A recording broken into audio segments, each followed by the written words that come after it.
नमस्कार मित्रों, मैं गौतम सिंह बिष्ट उत्तराखंड से। मित्रों, एक समय की बात है कि एक कोई इंसान ऐसा एक इंसान था कि वह जब छोटे-छोटे कार्य करता तो छोटे-छोटे कार्य करने में उसे परेशानी आती तो वह उद्विग्न हो जाता, उसका मन खिन्न हो जाता, वह छोटी-छोटी बातों में गुस्सा हो जाता और उसका आत्महत्या का करने का मन करने लगता। या यूँ कहें कि संसार की समस्याओं से वह ऊब सा गया था। उसकी सोच एकदम संकुचित हो गई थी। वो तो वह अपने गुरुजी के पास में गया और अपने गुरु के पास में उसने इस समस्या के समाधान के लिए चर्चा की। तो गुरु ने कहा, बस इतनी छोटी-सी बात में तुम इतने उद्वेलित हो, इसने खिन्न मन हो, ऐसा क्यों है? चलो मैं तुम्हें इसके बारे में कल शिक्षा दूंगा, कल आप मेरे आश्रम में आना। जब वो अगले दिन गुरु के आश्रम में गया तो गुरुजी अपने स्वाध्याय से उठे थे और गुरुजी ने उनके कहा, बेटा ऐसा करो कि मेरी कुटिया में जाकर के एक गिलास पानी और एक मुट्ठी नमक लेकर के आओ। वह गुरुजी की कुटिया में गया, एक गिलास पानी और एक मुट्ठी नमक लाया। गुरुजी ने बोला, अब इसको अपने हाथ से इस गिलास में घोल दो।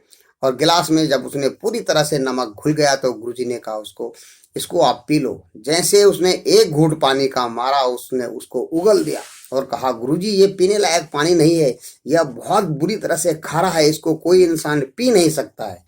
गुरुजी ने कहा, अच्छा ऐसी बात है, चलो गिलास को यथावत रख दो और ऐसे करो कि एक मुट्ठी और नमक लेकर आओ। और वह एक मुट्ठी नमक लेकर और आया और गुरुजी उसको लेकर के एक स्वच्छ सरोवर था उनके आश्रम के पास में, सरोवर के पास में जाते हैं और गुरुजी शिष्य से कहते हैं कि अब इस मुट्ठी नमक को अपने हाथ से इस सरोवर में डाल दो।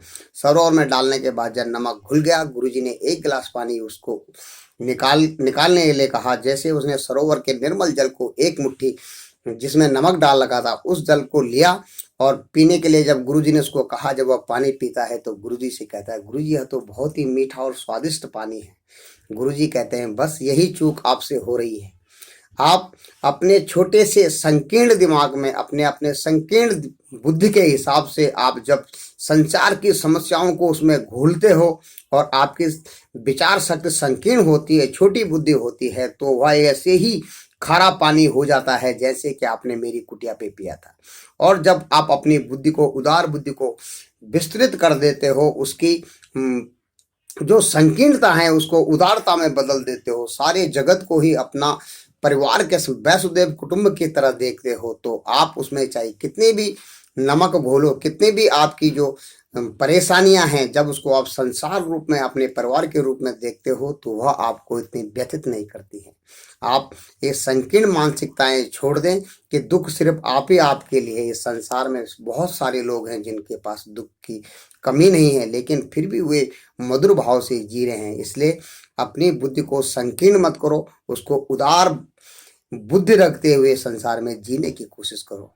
यह बात शिष्य के दिमाग में आ गई और वह अपने गुरुजी को चरण स्पर्श करते हुए अपने घर को गया और फिर उसके जीवन में कभी भी दुख और विषाद का कोई स्थान नहीं रहा।